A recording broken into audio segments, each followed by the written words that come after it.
Kailangan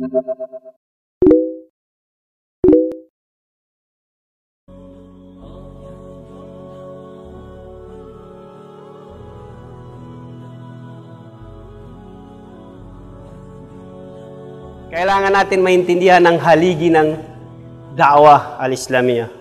Mga haligi. Pag malaman mo yon, yung mga haligi, mga poste, ibig sabihin, easy na sa iyo ang lahat, madali na sa iyo ang lahat. Ikaisang haligi ay ad-da'i. Ibig sabihin ad-da'i, ang naghihikayat ng Islam, tulad natin. Tayo ay da'i, tulad ni Ustad Najim, tulad ni Brother Abdullah, tulad ni Brother Abdurrahman, tulad natin lahat. Tulad nyo. Da'i. Yan ang ibig sabihin da'i. Naghihikayat ng Islam. Pangalawa, al-mad'u. Al-mad'u. Yung hinihikayat. Sino ang hinihikayat? Tatlong klase. Ikaisa yung kapatid mo Muslim. Makuha natin yan, inshallah, nila. Pero kung hindi natin kaya, baka mayroong pang pagkakataon na makaleksyon pa rin tayo ulit, biidnillah. Pero, babanggitin ko na sa inyo ng bikhtisar. Ibig sabihin ay shortcut lang. Ang ibig sabihin mad'u, yung hinihikayat, tatlong klase. Ikaisa, mga Muslim. Pangalawa, mga angkan ng kasulatan, katulad ng Hudyo at mga Christian. Pangatlo, yung mga pagans, yung mga non-religion. Walang relihiyon. Tatlo yan, tatlong klase. Bawat isa nito, iba yung uslub natin, iba yung pamamaraan mo. Kapag makaharap ka ng Christian, iba yung pamamaraan mo. Pag makaharap ka ng walang relihiyon, hindi naniniwala sa buong mundo, hindi naniniwala sa kaisahan ng Allah, iba yung pamamaraan mo. Pag nakaharap ka ng Muslim, iba rin ang pamamaraan mo.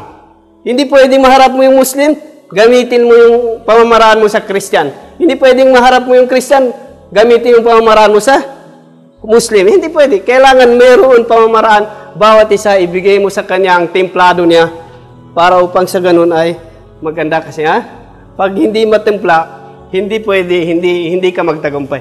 Pangatlo, al-mad'u ilay. Ang ipinaghikayat mo, yung topic mo. Ang topic natin, madali lang ito, Islam. Islam dito, dito al-Islam. Kaya ito ang talakayin natin sa ngayon, yung tatlong ito. Sa abot ng ating makakaya, biidnillah. Pag hindi natin makayanan, hingi natin kay Ustad Najim na para baka mayroon pang panahon na magkamit tayo ulit. Kung hindi natin makayanan itong tatlong ito, O di kaya, inshallah, biidnillah. Ang unang talakayin natin mga ad-da'i. Sino ang da'i? Man huwa da'i? Sino ang da'i na sinasabi? Isulat niyan. Sino ang da'i? Sino ang naghihikayat? Sino ang taong naghihikayat sa Islam? Man huwa da'i. Arabic niya, man huwa da'i. Sa Arabic ko na kasi nag-aral kayo ng Arabic. Gusto ko Arabic yung kanya. Man huwa da'i. Sino ang taong naghihikayat sa Islam? Type. Tarif, definition niya. Ad-da'i, ang taong naghihikayat sa Islam, huwal Muslim. Siya ay Muslim. Al-balik na nasa tamang gulang, al-aqil na nasa tamang pag-isip, indahu ilmun, may kaalaman, bi kitabillah sa Quran, wa sunnati Rasulillah sallallahu alaihi wasallam, at sa tradisyonal ng Propeta Muhammad sallallahu alaihi wasallam. Yan ang ibig sabihin da'i. Ulitin ko. Sino ang sinabing da'i? Sino ang sinabing da'i? Ang da'i, siya ay Muslim na nasa tamang gulang at nasa tamang pag-iisip na may kaalaman galing sa Quran at galing sa hadith ng Propeta Muhammad sallallahu alaihi wasallam. Kaya hindi ka pwedeng magdadakwa. Ito ay paalala sa mga kapatid ko na nasanay sa Biblia. Bago ka gumamit ng Biblia, gagamit ka muna ng Quran at saka sa hadith. Kung alam mo, bago ka gagamit ng Biblia, gagamit ka muna ng Quran at saka hadith. Anong dalil niya? Hindi ko ito gawa-gawa, pero may batayan tayo. Kapanahonan ni Propeta Muhammad SAW, binangkit ni Umar ang Biblia, yung Taurat. Nagalit ang Propeta Muhammad SAW hanggang sa pumula ang kanyang mukha. Sabi niya, nandito yung Quran, bakit kailangan mo pa yung iba? Umar, ito na yung Quran. Nagalit ang Propeta Muhammad SAW. Sa maliit salita, bago ka gumamit ng Biblia, gamitin mo muna yung Quran at saka sa Hadis. Quran at saka sa Hadis, pagkatapos magamit ka ng Biblia. Ha? O di kaya gagamit ka ng Biblia, ha? Yan ay sagot sa katanungan ng yung Kristiyano na yon para masagot siya. Okay? Pero pinaka-the best muna, gamitin mo muna yung Quran at saka gamitin mo muna yung Hadith ng Propeta Muhammad SAW. Kasi yun ang definisyon ng da'i. Siya ay Muslim na nasa tamang gulang at nasa tamang pag-isip na may kaalaman galing sa Quran at galing sa Hadith ng Propeta Muhammad SAW. Yun ang ibig sabihin na da'i. Kaya kinakailangan, kung gusto mong maging da'i, kailangan ay pag-aralan mo yung Quran, pag-aralan mo yung Hadith. Kasi fakiru siya layot eh. Yung wala sa tao, hindi niya makabigay. Kapag hingihan ka ng pera, bigyan mo ako ng pera. Gustong-gusto mo magbigay ng pera. Kung wala kang pera, makabigay ka. Wala. Hindi ka makabigay ng pera kung wala kang pera. Fakiru siya layot eh. Sabi ng mga ulama, wala sa tao, hindi niya maibigay. Kaya kinakailangan mag-research ka. Mag-research ka, magbabasa ka, Holy Quran, magbabasa ka, wangara ka ng Arabic, i-recite mo. Katulad ng isang da'i natin dito na napakagiting na da'i, siya sa mga napakagiting na da'i na balik Islam lang at dito lang nag-aral. Hindi nag-aral sa university, pero dito lang nag-aral sa ibig sabihin sa isang tao. Pero daig pa niya yung graduate sa university. Walang iba kundi si Ustad Fahad. Wallahi, kung makita niyo si Ustad Fahad, marinig niyong pagbigay niya ng meaning ng Quran at saka sa Hadis. Talagang magaling talaga, alhamdulillah. Hindi niya narinig, pero sinasabi ko siya ng katotohanan. Dito lang nag-aral yan. Pero anong sinabi ng Allah? Sinabi ng propeta, may yuridillahu bihi khairan, yufaqihu fid din. Kung nanaisin ng Allah sa iyo ang kabutihan, tuturuan ka niya sa Islam. Tandaan yan, madali kang maka-research, madali kang maka-faham, ibig sabihin, madali kang maka-pick up kung gusto ng Allah sa iyo ang kabutihan. Yan ang ibig sabihin na da'i. Type, afadlu da'wad wa du'atil Allah. Pangalawang topic, fadlu da'i, fadlu da'wa wa du'atil Allah. Ang katangian ng paghihikayat at ang katangian ng mga naghihikayat, yung mga du'at. Mga katangian, mga kabutihan. Ang mga kabutihan ng taong naghihikayat at katangian ng paghihikayat. Ika-isa. Ad-da'watu ilallah wadifatul anbiya'i wal mursalin. Ang paghihikayat tungo sa Allah ay tungkulin ng mga sugo at mga propeta. Yun ang ika-isa. Tungkulin ng mga sugo at mga propeta. Tungkulin ng mga sugo at mga propeta. Yun lang ang isulat niya. Yung dalil, wag na isulat. Pakinggan lang ninyo. Qala Allah Ta'ala li Nabihi sallallahu alaihi wasallam, sinabi ng Allah subhanahu wa ta'ala sa kanyang propeta na si Muhammad sallallahu alaihi wasallam, Qul, sabihin mo o Muhammad, Hadihi sabili, ito ang aking pamamaraan. Adu'u ilallah, ako'y maghihikayat tungo sa Allah. Ala basiratin, sa pamamagitan ng may kaalaman. Ala basira, ana, ako, wa manittaba'ani, at sino ang sumunod sa akin. So, ibig sabihin, sapat na sa atin na pinakamataas na tungkulin ito, tungkulin ng propeta. Kaya wala nang mas higit pa sa atin. Sa taong naghihikayat, wala nang mas higit pa sa kanya dahil ito ay tungkulin ng mga propeta.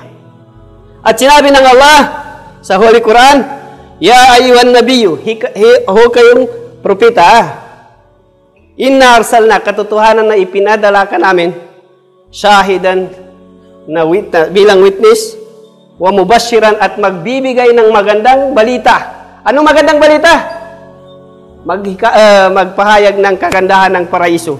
Wa nadhira, at magbibigay ng kasamaan ng impyerno.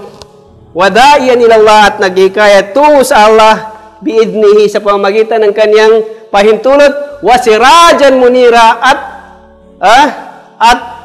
light, liwanag, at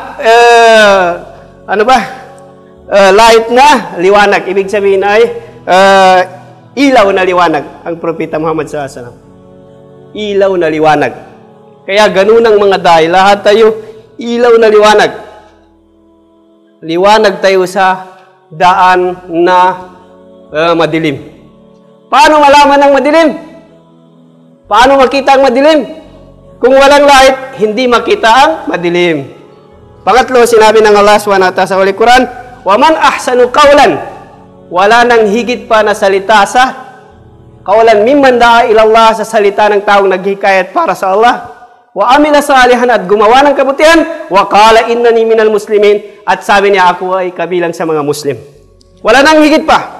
Tayo na ang pinaka-the best. Yung taong naghikayat Islam, sila na ang pinaka-the best. Hindi yung mga president, hindi yung mga senator, hindi yung mga congressman, hindi yung mga mayor, hindi yung mga, kundi ang taong naghihikayat Islam, yun ang pinaka-the best. Yan ang ikaisa. Pangalawa, katangian, ad-du'atu ilallah khairun nas. Ang mga naghihikayat sa Islam, sila na ang pinaka-the best na mga tao. Ang mga naghihikayat sa Islam, sila na ang pinaka-the best na tao. Sila na ang pinaka-the best. Qala ta'ala, sinabi ng Allah sa Holy Quran, kuntum khaira ummatin. Kayo na ang pinaka-the best na ummah. Ukhrijat linnas, na pinalabas dito sa mga tao. Bakit? Anong dahilan? Bakit tayo pinaka-the best? Ta'muruna bil ma'ruf, ipinagutos nyo ang kabutihan. Wa tanhauna 'anil munkar, at ipinagbabawal niyo ang mga masasama. Wa tu'minuna billah, at naniniwala kayo sa kaisahan ng Allah. Yun ang dahilan tayo ang pinaka-the best. Kung hindi lang dahil doon, hindi tayo the best. Kung hindi dahil doon, ay hindi tayo the best. Pero dahil doon, sa tatlo, kaysa ipinagutos ang kabutihan at ipinagbabawal ang masasama at naniniwala tayo sa Allah, ay tayo ang pinaka-the best. Kung minsan sasabihin ng Kristiyano sa'yo, ako, kahit hindi na ako Muslim, basta gumawa ka lang ng kabutihan, okay na yun. Anong sagot mo doon? Kaya ganito ang sabihin sa'yo. Yung Kristiyano, yung tao na hindi man Muslim, pero naniniwala, gumagawa ng kabutihan. Useless ba ang kanyang mga gawain mabuti? Ibig sabihin, wala. Anong sagot mo? Kinakailangan wag kang mag-arti doon. Sabihin mo ang katotohanan. Sabihin mo ang tatlo. Sa pagtanggap ng mga gawain ng tao doon sa Allah ay tatlo. Ikaisa doon, al-iman billah. Kailangan mananampalataya sa Allah. Kung walang iman, lahat ng gawain mo haba. Parang alikabok na natamaan ng hangin, hindi mo makuha. Kinakailangan may faith. Kung wala kang faith, hindi matanggap. Yun ang ikaisa. Pangalawa, al-ikhlas. Buka lamang sa Allah. Pangatlo, al-mutaba. Pagsunod sa propita. Ibig sabihin, Muslim ka na. Sumunod ka sa propita. Kung wala yung faith, hindi matanggap yung gawain mo. Yun ang sagot sa Kristiyano yan. Kahit ano pang gagawin mo, pag hindi ka Muslim. Pero kapag Muslim ka, tanggap na. At kahit na matinik kang kalaman ng tinik, mayroon ka ng award. Matamaan ka ng sakit, mayroon ka ng award. Madali lang. Pero may condition, ikhlas. Ibig sabihin, buka sa kalooban mo para sa Allah. Ginagawa mo yun para sa Allah. Pero kung pakitang tao, nagsasala ka para sa mudir mo nandyan, o para sa presidente nandyan, o para sa kaibigan mo, o para kay ustad mo nandyan, nakikita ka na nagsasala ka, kailanman never, hindi siya matatanggap. Hindi matanggap. Pero kung talagang buka sa kalooban mo nagsasala ka, nag-aral ka, dahil para sa Allah, hindi para sa mayroon kang isang bagay interest, wala. Hindi matanggap. Pero kung para sa Allah, ay tatanggapin ng Allah. Yun ang sinasabi, ha? Pangatlo, katangian ng da'wa at saka yung taong naghikayat. Ang mga naghihikayat sa Islam, sila ang makapasa dito sa mundo at araw ng paghukom. Sila lamang. Wala nang iba, tandaan nyo. Wala nang iba makapasa. Wala nang iba. Baka masabi nyo, paano naman yung mga taong na, tandaan nyo, basta hindi ka nagdadawa, hindi ka makapasa. Kaya yung isang lugar na gumawa ng mga masasama, pinadala ng Allah subhanahu wa ta'ala ang parusa. Sabi ng Allah, tingnan nyo kung baka meron na alim doon, scholarship na dai. Tiningnan, meron isang scholarship doon. Dahil sabi niya sa iyo, hindi ka naghihikayat, ikaw muna ang paparusahan. Huwag mo na sila, ikaw. Dahil hindi ka naghihikayat. Sabi ng alim, Ya Allah, gawin mo ang aking katawan, palakihin mo ang aking katawan, para maako ko na ang kanilang kasalanan. Dahil dito, yun ang dahilan na maparusahan sila. Dahil doon sa panalangin niya sa Allah, pinatawad siya ng Allah subhanahu wa ta'ala. Doon sa panalangin niya, aakuin niya ang kasalanan ng mga tao. Kaya mayroon tayong kapatid na nalaman niya ito, nabasa niya, first time nabasa niya. Nung mabasa niya ito sa madaling araw, sa kalahating araw, napakalamig na sitwasyon, napakalamig. Nung nabasa niya yung hadis na yan, kwento na yun, nabasa niya, kinatok niya mga Christian. Kaya mga Christian, kinatok niya. Tapos sabi ng Christian, napakalamig at kalahating araw na, kalahating gabi. Ano yun? Sabi niya, nandito ako sa inyo para ipalaganap ang Islam lamang. Natatakot siya doon. Maparusahan siya. Kaya itlakan mga kapatid, wallahi, ang makakaligtas lamang yung taong naghikayat at umuutos ng mga kabutihan. Di ba naalala niyo yung mga Israel? Ang mga Israel, binigyan sila ng Allah ng araw na Biyernes, pero hindi nila tinanggap. Mas ginusto nila ay araw ng Sabado. Tapos doon, binigyan sila ng Allah ng pagsubok. Nasa sa araw ng Sabado, hindi sila pwedeng manghuhuli ng isda. Subalit, kung mahal ka ng Allah, bigyan ka ng pagsubok. Binigyan sila ng pagsubok. Tuwing Sabado, maraming isda. Ay, nasasayangan sila dahil tuwing Sabado Ang ginagawa nila, hindi sila manghuli ng isda, pero gumawa sila ng balon doon. Tapos pumapasok yung tubig doon, tubig ng dagat. Pumapasok din yung mga isda. Pagkatapos, lalagyan nila ng harang ganun. Saka nilang titingnan sa araw ng Sande. So, gumawa rin sila. Ang mga tao ay nahati sa tatlong klase. Kaysa, sabi ng iba, wag niyong gawin yan dahil bawal yan. Ipinagbabawal ng Allah sa atin.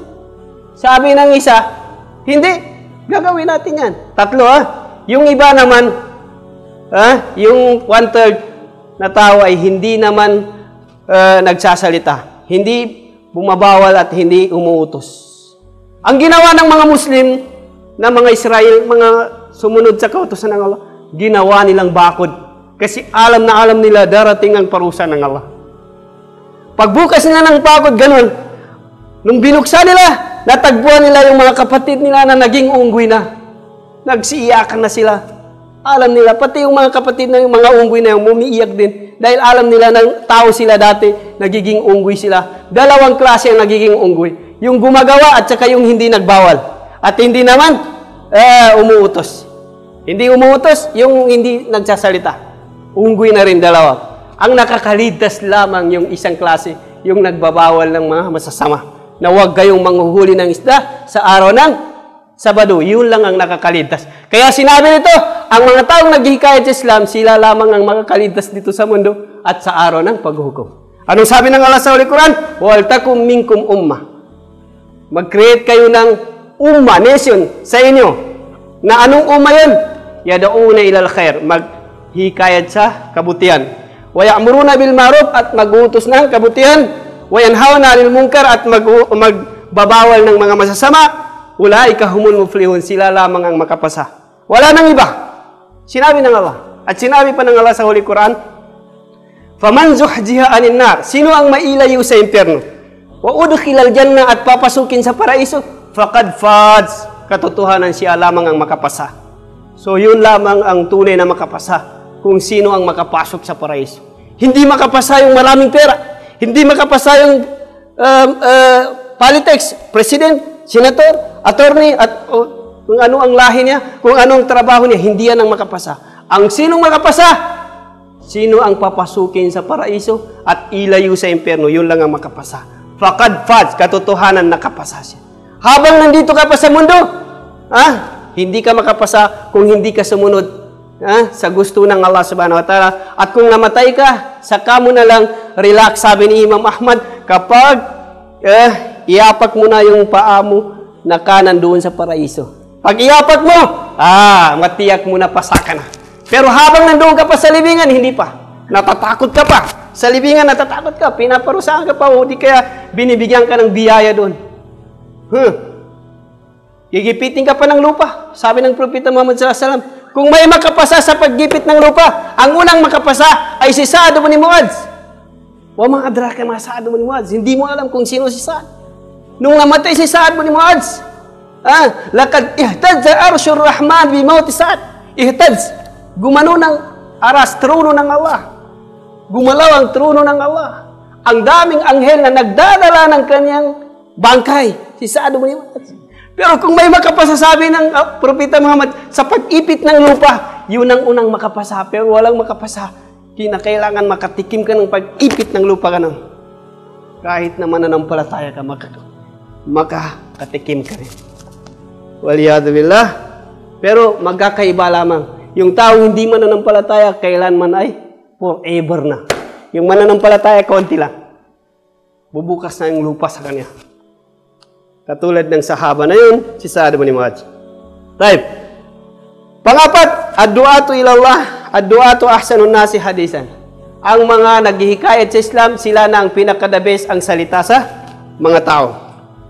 Qala ta'ala, sinabi ng Allah, wa man ahsanu qawlan, wala nang higit pa na salita, mimman da'a ilallah sa taong naghihikayat sa Islam, wa amila salihan at gumawa ng kabutihan, wa qala innani minal muslimin, at sabi niya ako ay kabilang sa mga Muslim.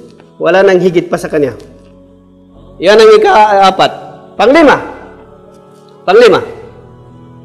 Ang taong naghihikayat sa Islam ay ipinapanalangin ng tao sa kalangitan at tao sa kalupaan. Ipinapanalangin. Sino ang mga tao sa kalangitan? Yung mga anghel. Pinapanalangin kanya. Sabi niya, Panginoon ko, patawarin mo si Ustad Nasir. Panginoon ko, patawarin mo si Ustad Najim. Nagtuturo ng mga tao. Panginoon ko, patawarin mo si Ustad Abdullah. Patawarin mo si Ustad Abdurrahman. Ganun. Pinapanalangin ka ng Allah mga anghel doon. Pati yung mga dito sa lupa. Dito sa lupa, sabi ng Propeta Muhammad SAW, Inna Allah, katotohanan na ang Allah. Wa malaikatahu at ang kanyang mga anghel. Wa ahlus samawati wal ardin at ang mga tao sa langit. Ibig sabihin mga anghel, wal aradin at mga tao sa lupa. 7 na lupa. Hatta namla, kahit na yung langgam. Kahit yung langgam. Fi hujriha sa kanyang butas. Kanyang bahay. Wahatal khut at pati yung isda. La yusalluna ala muallimin nasil khair ay humihingi sa Allah ng kapatawaran sa taong nagtuturo sa mga tao ng kabutihan. Pinapanalangin kanya. Kahit yung mga langgam, kahit yung mga isda. Ang tanong ko sa inyo, bakit nananalangin yung mga isda? Sa ibang kwento, isda ang binangkit. Bakit isda lamang ang binangkit? Sabi ng mga ulama, yun ang pinakamalaking linikha ng Allah dito sa lupa. Pangalawa, tanong, bakit nananalangin yung mga hayop na yun? Basta lahat ng hayop nananalangin. Ito lang ang binangkit, pero lahat ng hayop nananalangin sa Allah para sa taong yan. Bakit? Kasi yung taong alim, yung taong naghihikayat sa Islam, yun lang nakapagsabi na, sabi niya, فَإِذَا قَتَلْتُمْ فَأَحْسِنُوا الْقِتْلَةِ. Kapag gumatay kayo ng hayop, pagandahin niyo, pabutihin niyo ang pagkatay sa kanya. Itago ng bawat isa sa inyo ang kanyang kutsilyo. Hindi niya ipakita. وَلْيُحِدُّ حُفْرَتَهُ at syufratahu at tulisin niya. Kailangan matulis. Sinong nagsabi? Yung dai. Hindi yung ignorante. Hindi yung mga taong mga assemblyman, mga congressman, mga may katungkulan. Sino? Yung naghihikayat ng Islam. Kapag kayo ay kumatay, kakatayin niyo na maigi. Pabutihin niyo ang pagkatay. At tutulisin at itago, hindi ipakita sa kanya. Sino nagsabi? Yung taong naghihikayat. Kaya yun ang dahilan na nanalangin sila sa taong naghihikayat sa Islam. Type. Ika-6, mga kapatid, ika-6, ang naghihikayat tungo sa Allah, kailanman hindi mapuputol ang award niya. Kailanman hindi mapuputol. Basta naghihikayat ka, kung makapa-impress ka ng isa, may award ka doon.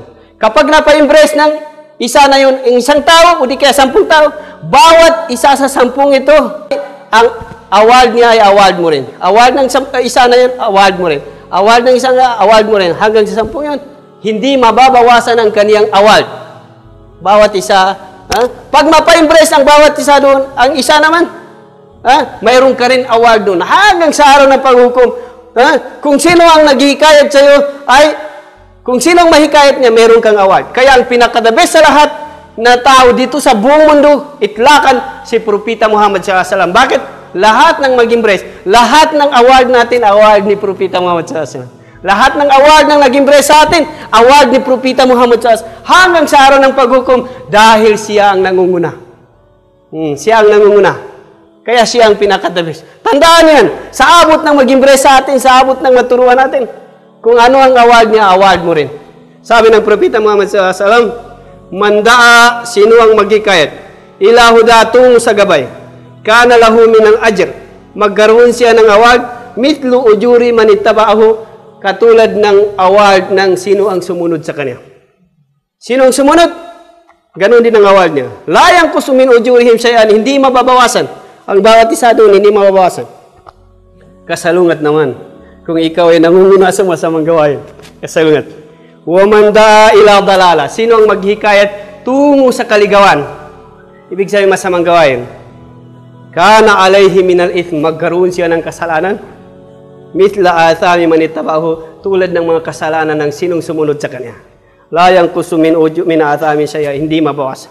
Halimbawa, ikaw ang nangunguna mag-open ng internet na masama. Ginagamit mo sa masama. Internet, ginagamit mo sa mga maghuhubad, mga malalaswang pelikula, o ikaw ang nangunguna, halimbawa mag-open ng lottery, o di kaya ikaw ang nangunguna mag-open ng lasto, o di kaya ikaw ang nangunguna gumawa ng kalukuhan, interest, riba. Tandaan mo, lahat ng gumakaya sa iyo, ganun din ang parusa mo. Kaya nga, ang pinakamatinding parusa na tao ay si Kabil, si Kail, na siyang nangunguna pumatay sa kanyang kapatid. Lahat ng tao pumatay sa kanyang kapatid na tao, di kaya kanyang kasama na wala sa right, pinatay niya, wala sa right, meron siyang parusa si Kail na katulad ng parusang sinong pumatay ng bigay rehak, walang, hindi sa katotohanan. Kasi siya ang unang nangunguna sa pagbatay. Pero ganun pa rin, makapasok pa rin sa paraiso. Kasi Muslim pa rin siya. Si Kail, yung anak ni Adan, Muslim pa rin. Pero sa tindi niya, simula sa araw na yun hanggang sa araw ng paghukom, kung sino ang pumatay ng walang right, walang karapatan, kung ano ang parusang yun, ganun din ang parusa ni Kail. Bawat isa. Kasi siyang nauna. Kaya kung sino ang nauna sa pagdadawa, siya rin ang malaking award. Kasi siyang nanguna. Right. Ikapito, ajrud du'ati khairun minad dunya wa ma fiha. Ang award ng taong naghihikayat ay mas higit sa mundong ito at nalalaman ng mundong ito. Yung award, gantimpala ng taong naghihikayat sa Islam ay mas higit sa mundong ito at naman ang mundong ito. Mas higit. Ano ang hadis niya? Ang hadis niya, sinabi ng Propeta Muhammad SAW, laotayan na rayatan. Bukas sabi na, ibigay ko ang bandila sa isang lalaki na maliberate niya ang isang lugar na yun sa kanyang kamay. Dalawang kamay. Nang kanyang katangian ay mahal niya ang Allah at ang propeta. At mahal din ng propeta at mahal din ng Allah siya. Mahal ng Allah at mahal ng propeta. Bawat isa sa mga tao hindi nakatulog. Gustong-gusto nila matawag. Yadukuna anakahum. Bawat isa magpahaba ng liig. Gusto niya siyang matawag ng propeta. Kasi maganda yan eh. Sabi niya bukas ibibigay ko ang bandila sa isang lalaki na maliberate niyang lugar sa Khaybar. Maliberate niya, siyang makaliberate. Na ang kanyang katangian ay mahal niya ang Allah at propeta at mahal ng propeta, mahal ng Allah at mahal ng propeta. Bukas sabi na. Bawat isa sa mga sahaba gusto niya siyang matawag. Gumawa niya ng liig. Gusto niya siyang magpresenta. Sabi ni Propeta Muhammad, nasaan si Ali? Sabi nila, may sakit ang kanyang mata. Pabasakali, dinuraan ng propeta ng konti. Ganon. Tapos binasahan niya, ipinapanalangin niya sa Allah na wala yung sakit, na parang wala rin sakit. Pagkatapos sabi ni Ali, gigirahin ko sila hanggang sa magiging katulaki ng mundong ito. Sa ibang riwaya 10 plus, sa ibang riwaya 50 plus. Yun na yung huling makapasok sa paraiso at huling makalabas sa impyerno. Siya lang. Yun ang tao na pagdaan niya sa tulay, apak ng ganun, mahulog naman, paparusahan ng ilang libong taon, babalik na naman, paparusahan ng ilang libong taon. Hanggang sa siya ng huling makalabas sa impyerno, sabi niya sa Allah, Sabi niya sa Allah, ipakita ng Allah yung isang kahoy. Sabi niya, maganda naman ya Allah yan. Kahoy na yan. Sabi niya, kung ibigay ko sa iyo, hindi ka na humingi ng iba. Sabi niya, hindi na ya Allah, yun lang. Ibigay na naman ng Allah. Magpakita naman ng Allah ng kahoy na mas higit pa doon. Sabi niya, mas maganda pa naman ya Allah. Sabi niya, di ba sabi mo, hindi ka na humingi ng iba? Yun lang. Last time ya Allah. Last time. Sabi niya. Binigay naman ng Allah sa kaya ang Allah maawahin. Magpakita naman ng Allah ng pinakamalaking kahoy na 100 taon lalakarin yung kanyang silong. Sabi niya, mas maganda naman ya Allah. Sabi niya, di ba sinabi mo hindi ka na irit, hindi ka na hihingi? Sabi niya, hindi na ya Allah, yun lang. Sabi ng Allah, wala yamlaw batnu ibnu Adam illa biturab. Hindi mapuno ang tiyan ng angkan ni Adam kung hindi lupa ang ilagay mo. Hanggang hindi lupa, hindi mapuno. Sabi niya, gusto mo yung mundo? Sabi, gusto ko. 10 times yan. Wafi riwaya, sa ibang kwento, 50 times sa iyo na yun. Natutuwa na ako yan, natutuwa na. Akala niya siyang mayaman, ganun siyang pinakamayaman. Yung pala, siya ng pinakapulubi sa araw ng paghuhukom. Siya ng pinakapulubi. Yun na. 50 times itong mundong ito, siya ng pinakapulubi sa araw ng paghuhukom. Pero akala niya, siyang pinakamayaman. Ganun ang sunan ng Allah. Sunan ng Allah, pamamaraan ng Allah. Kung papasukin ka sa paraiso, yan ang sunan ng pamamaraan ng Allah. Papasukin ka sa paraiso, kung anong paraiso mo, akala mo ikaw ng pinakalabis. Ganun din naman kung papasukin ka sa imperno. Kung ano ang parusa sa iyo, akala mo ikaw ng pinakamasama. Yung pala, mayroon pang pinakamatindi ron. Sinong pinakamababa ang parusa sa kanya? Sinong pinakamababa? Yung angkal ng propeta, si Abu Talib. Ano ang kanyang parusa? Pasinilasin siya ng bakal na, pero kumukulo ang kanyang noo. Akala niya, siya ng pinakamatinding parusa. Yun yung pala, siya ng pinakamababa yung parusa. Ganun ang sunnah ng Allah. Pamamaraan ng Allah. Type. Nagawa natin yan Ito na. Wajibatud da'il Allah. Ang mga tungkulin ang nagkikayat doon sa Allah. Ang mga tungkulin kanya. Ika-isa, ay yuballiga din Allah Ta'ala. Kailangan ay ipalaganap niya ang relihiyon ng Allah. Yan ang kailangan sa atin. Ipalaganap natin. Ipalaganap niya ang relihiyon ng Allah Subhanahu wa Ta'ala. Kailangan ipalaganap iktidaan bin Nabi sallallahu alaihi wasallam upang pagsunod natin sa propeta Muhammad sallallahu alaihi wasallam. Sinabi ng Allah Subhanahu wa Ta'ala sa Holy Quran, alladhina yuballiguna risalat Allah. Silang mga tao na ipinagikayat niya yung risala, message ng Allah, mga message ng Allah. Wa yakhshawnahu, kinatatakutan nila ang Allah.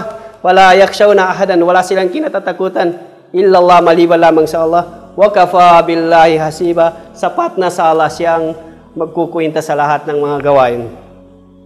So yun ang ika-isa. Kailangan ay ipalaganap natin ang mga messenger, mensahe ng Allah. Pangalawa, isdahun nus lil muslimin. Magbigay tayo ng payo sa mga Muslim. Magbigay ng payo sa mga Muslim. Huwag maramot Kabilang sa mga karapatan ng Muslim sa kanyang kapwang Muslim ay 6. Ika-isa doon, izastansahaka fansahu. Kapag humingi siya ng payo sa iyo, payuan mo. Bro, anong gagawin ko ganito?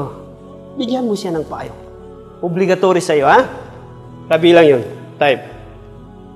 Pangatlo, ayakuna aminan. Kailangan mapagkatiwalaan siya fi tablighi dinillah, sa paghatid, pagpalaganap ng mensahe ng Allah. Kailangan ay mapagkatiwalaan siya. Hindi pwedeng magbawas at hindi pwedeng magdagdag. Kung wala ng kaalaman, itatanungin siya, wala ng kaalaman. Ganito yan. Hindi pwede. Kung wala kang kaalaman, hindi mo kayang sagutin. Wallahu alam, hindi ko alam. Si Imam Malik, tinanong ng 50 na tanong, 6 lamang ang kanyang nasagot. Sabi ng mga tao, pagtanungin kami, sasabihin namin, si Imam Malik hindi nakasagot. Sabi niya, sabihin niyo sa mga tao, si Imam Malik ay hindi nakasagot ng 50 na tanong. 6 lang ang sinagot niya. Hindi problema ang magsabi ka ng hindi ko alam. Pero ang problema, kahit hindi mo alam ay sasagutin mo. Kapag magsabi ka ng kahit hindi mo alam sasagutin mo, falyatabawa maq'aduhu minan nar, makakila ka ng upuan sa impyerno. At napakadelikado mga kapatid. Kapag tanungin ka, ang ibang paa mo ay nasa impyerno. Sa kanan mo paraiso. Kapag ang kaliwa mo ay sa impyerno. Kapag tama ang sinabi mo, paraiso. Pag mali na talagang hindi ka nagsikap mag-aral o hindi mo talaga, sinasadya mo talaga sa impyerno. Delikado yan eh. Delikado. Type. Sabihin lang Ustad. Okay. Wajibatud da'i. Ito na. Hindi na natin bangkitin yung dalil niya. As-sifatul lati yajibu 'ala ad-da'i ay yatahalla biha. Ang mga katangian na obligatory sa da'i na gagawin niya ito. Tatlong klase. Ika-isa, as-sifatud dhatiyah. As-sifatud dhatiyah, katangian, koneksyon sa personality niya. Kailangan sa personality niya. Hindi niya mahiwalay yun. Sifat na yung katangian na yun. Kailangan hindi niya hiwalayin. Kailanman, kahit saan siya pupunta, meron siyang baril. Baril niya yun. Yan ang ibig sabihin, sifatud dhatiyah. Koneksyon sa kanyang personality. Ito yung mga klase niya. Ika-isa, al-ikhlas. Dumating. Al-ikhlas. Ika-isa, al-ikhlas. Emphasize na para maubos natin. Al-ikhlas. Anong ibig sabihin ni ikhlas? Kadalisayan. Ibig sabihin kadalisayan, ginagawa mong isang bagay para lamang sa Kanya. Paano malaman na ikhlas ang ginagawa mo? Halimbawa sa pag-aral. Malaman mo ikhlas ang pag-aral mo sa pamamagitan ng ito. Halimbawa, tag-init man, taglamig man, meron ka man nandun ng mudir mo, wala doon ng mudir mo, ikaw ay palagi nag-aral. Pero kung nag-aral ka lamang dahil nandun yung mudir mo, halimbawa, hindi kaya nagsasala ka lamang, nandun yung mudir mo, ibig sabihin ay hindi ikhlas ang pagsasala mo. Hindi ikhlas ang ginagawa mo. Yan ang ibig sabihin na ikhlas. Tangkiyatul amal, ibig sabihin, iitisin mo ang gawain mo, ialis mo ang marumi, ang matira yung malinis. Yan ang ibig sabihin ikhlas. Pangalawa, al-ilm. Kailangan mayroon knowledge. Shortcut lang ito dahil nag-ada na siguro. Al-ilm. May kaalaman. Wala pa? Gusto kong basahin sana yung mga dalil pero para makuha natin ubus lahat. Al-ilm. Kaalaman. Kailangan sa dahi may kaalaman. Kasi kung wala kang kaalaman, paano ka magbigay ng da'wah? Kailangan may kaalaman ka. Kung wala kang kaalaman, faqidu shay la yuti. Wala sa tao, hindi niya may bigay. Kailangan may knowledge ka. Ang knowledge ito, pinaka-importante sa lahat. Ito ang susi ng lahat. Maraming malawak nito Malawak pag-usapan ng kaalaman. Anong sabi ng Allah? Fa'lam. Alamin mo, Muhammad. Annahu la ilaha illallah. Katotohanan na walang karapat dapat na sambahin, maliban lamang sa Allah. Iniuna niya ang kaalaman. Pagkatapos, humastagfir li dambik. Pagkatapos, humingi ka ng kapatawaran. Iniuna niya ang kaalaman kaysa paghingi ng kapatawaran. Ang paghingi ng kapatawaran, gawa yun. Kaya nga sabi ni Imam Shafi'i rahimahullah, al-ilmu qabla al-qawli wal amal. Ang kaalaman ay bago salita at gawa. Mauna yung kaalaman. Bago ka pumunta sa Islamic dito, bago ka pumunta dito, nalaman mo na pupunta ka na dito. Ganun ang ibig sabihin na kaalaman. Kailangan talaga natin yung kaalaman. Kung wala kang kaalaman, paano ka magdadawa? At sinabi ng Allah sa Holy Quran, Kul hadihi sabili. Sabihin mo, Muhammad, ito ang pamamaraan ko. Ad'u ilallah, ako'y maghikayat tungo sa Allah. Ala basira, sa pamamagitan ng may kaalaman. Hindi ka pwede magsasalita ng walang kaalaman. Kinakailangan ala basira. Ana ako at pamanittabani. At sino maang sumunod sa akin. Kaya nga si Satanas, si Iblis, sabi ni Iblis, sabi ng mga anak ni Iblis, mga apo niya, ama namin, grandfather namin, bakit? Kung ang mamamatay, yung pagkaraniwang tao, hindi ka masiyaan ng gusto. Pero kung ang mamamatay, yung mga scholarship, mga dai, mga scholarship, matutuwa ka. Kung minsan, babaliktad pa sa pagkatuwa niya. Sabi niya, hey ka, pagkita ko sa inyo. Tinanong niya yung abid, yung nagsasamba na palagi, hanggang sa umitim ng noo niya. Pero walang kaalaman. Sabi niya, alim, abid, kaya ba ng Panginoon mo ilagay niyang kalangitan at kalupaan sa isang itlog? Sabi niya, hindi niya kaya. Na-imagination niya itlog na maliit. Maliit pa sa suntog. Sabi niya, paluin niyo. Dahil nagkamali siya ng malaking kamalian. Pinalo nila. Nagpunta naman sila sa isa, sa alim. Sabi niya, alim, kaya ba ng Panginoon mo ilagay niya ang kalangitan at kalupaan sa isang itlog? Sabi niya, oh, kaya niya. Innama amruhu idha arada syai'an yaqula lahu kun fayakun. Ang order ng Allah kapag nanaisin niya isang bagay na mangyari. Kaya niyang gumawa ng itlog na mas malaki pa sa langit at lupa. Na doon ilagay yung langit at lupa. Kaya niya yun. Sabi niya, oh, nakita niyo, narinig niyo ang kaibahan. Oh, narinig niyo ang kaibahan. Kaya yung taong may kaalaman, kahit yung pagtulog niya, hindi makapasok ang Satanas. Samantala, sabi ng isang lalaki kay Satan, bakit hindi ka makapasok sa moske? Dahil sa nagsasala na yun. O dahil sabi niya, hindi dahil sa nagsasala na yun. Pero dahil sa natutulog na yun. Bakit? Bago siya natulog, nagbabasa mo na siya ng Ayatul Kursi. Kung basahin mo yung Ayatul Kursi, hindi ka malapitan ni Satanas. Nagbabasa siya. Kaya hindi makalapit si Satanas dahil sa kanyang pagtulog. Right. Yun ang ikaisa. Al-ilm. Ikalawa. Ito yung pangatlo dahil walang number 3 pala. As-sabr. Kailangan matiisin. As-sabr. Matiisin. Wa tahammulil adha. Ibig sabihin na magaling siya magdala ng problema. Kahit anong tama sa kanyang problema, kailangan matiisin siya. Matiisin. Sabi ng Allah sa Holy Quran, Ya bunayya, anak ko, sabi ni Luqman, akimisala, itayo mo ang pagsasala, sa gawa mong pagsasala, wa'mur bil ma'ruf, ag magutos ka ng kabutihan, wanha anil munkar, at ipagbabawal mo masama, wasbir ala ma'asabak. Pagkatapos ay magtiis ka sa lahat ng magkakatama sa iyo, inna dhalika min azmil umur. Bakit huli niya yung pagtitiis? Dahil alam ng Allah ang pag-utos ng kabutihan at ang pagbabawal ng masasama at ang pagdarasal ay matindihan. Kinakailangan niya yung pagtitiis. Kaya sa ulihan, wasbir, magtiis ka sa lahat ng makakatama sa iyo. Kailangan yun. Kung may oras lang tayo, maraming mga kwento tungkol sa pagtitiis. Pero inshallah, baka mayroon din oras, inshallah. Kung gusto ko makuha niyo, makatch up niyo lahat ito. Panglima, kailangan yung dai ang naghikayat ay siya ang magandang halimbawa. Kudwa hasana.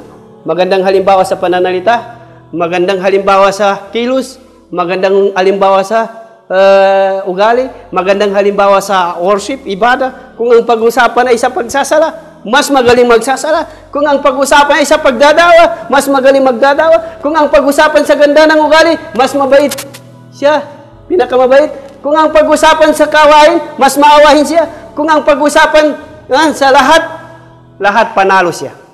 Kailangan kudwa hasana. Kailangan kudwa hasana. Kaya nga sinabi ng Allah, ata'murunan nas, ipinagutos niya sa mga tao, bilbir ang kabutihan, wa tansawna anfusakum, samantala ay kinakalimutan niyo yung mga sarili niyo. Wa antum tatluna al-kitab, binabasa niyo ang aklat. Afala ta'qilin, hindi ninyo naiisip. At sinabi ng Allah sa Holy Quran, Ya ayyuhalladhina amanu, kayong mananampalataya, lima taquluna ma la taf'alun, bakit niyo sinasabi na hindi niyo isinasagawa? Kabura maktan, ang pinakamalaking kasalanan doon sa Allah, ang taqulu, nasasabihin niyo, ma la taf'alun, na hindi niyo isagawa. Inshallah. Inshallah, tulad ng araw, inshallah. Inshallah na yun. Bukas, inshallah, wala. Mga isang araw yun, 2 araw, isang linggo, inshallah lang. Wala, hindi pala isinasagawa. Kabura maktan, pinakamalaking kasalanan doon sa Allah subhanahu wa ta'ala. Ano nga muskila eh? Kaya nga, naglalakad yung isang pato. Naglalakad yung nanay ng pato, ng pilay, nagpipilay-pilay. Lahat ng mga anak niya ay nagpipilay-pilayan. Sabi niya, bakit nagpipilayan kayo, mga anak? Kasi sabi niya, nagpipilay-pilay ka. Ay kung maglalakad ka ng straight, maglalakad kami rin ng straight. Kaya sabi ng mga matatalino, la tanha an khuluqin wa ta'tiya mithlahu. Aron alayka idha fa'alta adhim. Huwag mong ipagbabawal ang isang bagay na ikaw lang mangunguna gumawa niyon. Aron alayk, masama sa iyo kapag gawin mo yan. Masama sa iyo. Kailangan kung ikaw ay magbabawal ng isang bagay. Huwag kayong magbasto. Ikaw ang nangunguna tumaya sa dasto. Hindi yan. Kailangan ikaw. Ikaw ang mangunguna ng mga kapatid. Yan ang ibig sabihin na yan ang ibig sabihin sifat al-daqiya. Meron naman pangalawa sifat al-muktasiba. Ibig sabihin ay katangian na muktasiba. Ibig sabihin muktasiba, nakukuha sa pag-aral. Kailangan sa dahi makukuha niya yung sifat al-muktasiba. Yung katangian na nakukuha sa pag-aral. Ika-isa doon at taktid lindaw. Kailangan may lesson plan ka. Anong plano mo sa taong yan? First time, bibigyan mo ng hadiah. Second time, hindi kaya first time, bibigyan mo ng hadiah tapos makikipagkilala ka sa kanya. Pusin ko, galing dito, bro, ikaw naman. Tapos alis ka na. Pangalawa, bibigyan mo ng hadiah tapos kausapin mo ng konti-unti. Pagkatapos doon, ipaliwanag mo sa kanyang Islam. Ipakita mo sa kanyang kabaitan. Kinakailangan may lesson plan ka. May plano ka doon. Ang galing ng plano ito, ang Propeta Muhammad SAW, bawat sino ang dahil na uutusan niya, bibigyan niya ng payo. Inutusan niya si Muad. Ano sabi niya kay Muad? Ya Muad, innaka ta'ti qauman min ahli kitab. Matagpuan mo ang mga tao na may angka ng kasulatan. Sino yan? Yahudi at mga Kristiyan. Ano ang sabi ng Propeta? Faltakun awwal ma tad'u minhu. Ang unang ipaghikayat mo sa kanila, shahadatu an la ilaha illallah. Mag-witness sila. Walang karapat-dapat na sambahin, kundi ang nalalaman. At si Muhammad ay suko ng mga. Fa'inhum atawag ka nila, kapag sundin ka nila doon. Pangalawang step naman. Ipagbadya mo sa kanila na ang Allah ay pinagutos sa kanila ang sa loob ng isang araw ay 5 beses. Kapag sundin ka naman nila, ipaalam mo sa kanila na obligatory ang zakat. Kukunin sa kanilang mayayaman, ibigay sa mga mahihirap. Yan ang sabi. Ibig sabihin, may hukta ka. Hindi pwedeng katulad ng sinabi ng isang lalaki. Tinanong ng, sabi niya, Sheikh, gusto kong mag-embrace ng Islam. Anong gagawin ko? Madali lang. Magsuot ka ng tubs. Huwag kang manigarilyo. At magpahawak ka ng balbas. Sabi niya, mahirap pala ang Islam. Lumaya siya, hindi siya nag-embrace ng Islam. Hindi siya nag-embrace. Madali lang ang sagot. Madali lang. Sabihin mo lang yung shahadatu an la ilaha illallah, asyhadu an la ilaha illallah, wa asyhadu anna Muhammadan rasulullah. Muslim ka na! Nakapasok ka na sa Islam. Yun lang bro, madali lang. Mag-impress ka na. Tapos, pag paniwalaan niya yan, ipaliwanag mo sa kanya yung pagsasama. Lahat-lahat. Ang unang ipaliwanag mo na sa kanya yung shahada. Yan ang step. Yan ang dalil ng ibig sabihin taktik. Pangalawang katangian, itinamul kursa. Samantalain ang pagkakataon. Itinamul kursa. Samantalain mo. Kung halimbawa, maliwalas yung mukha niya, kung tumatanggap siya, samantalain mo doon. Pero kung nakita mo may problema siya, nagaganon, ano yung bro? May sakitan ng anak ko. Sa Pilipinas, walis ka muna. Maghanap ka ng Arabo na makatulong. Sabihin mo sa kanya, tulungan mo yung may problema. Pag matulungan mo yun, sabi niya maganda pa ng Islam. Pero pag sabihin mo sa kanya Islam sa kapanahon na nga, burilo siya, ibig siya huwag no? Alis ka na siya, hindi ko matanggap ng Islam dahil may problema.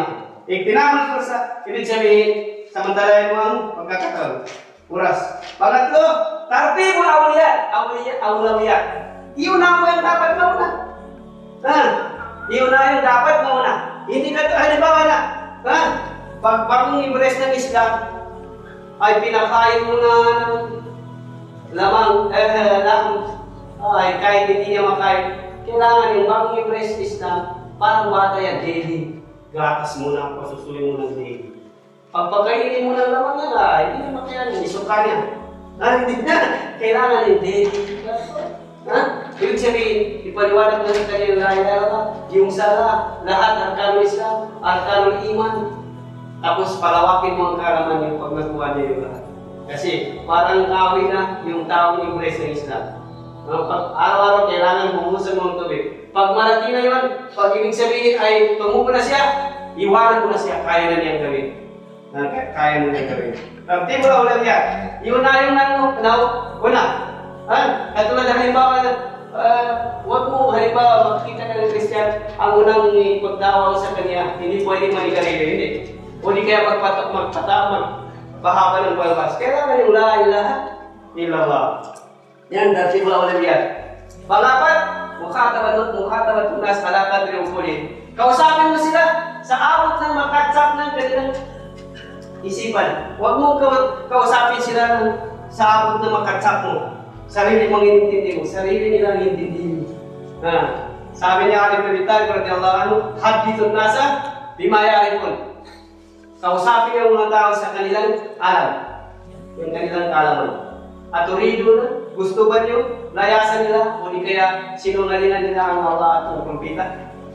Sabi niya Abdullah bin Mas'ud, sabi niya Imam Shafi'i, kung si Muhammad bin Hasan, guro niya ito, kung si Muhammad bin Hasan ay kinakausap kami sa kanyang talino, kanyang utak, makapahingaan, wala kami maintindihan sa kanya.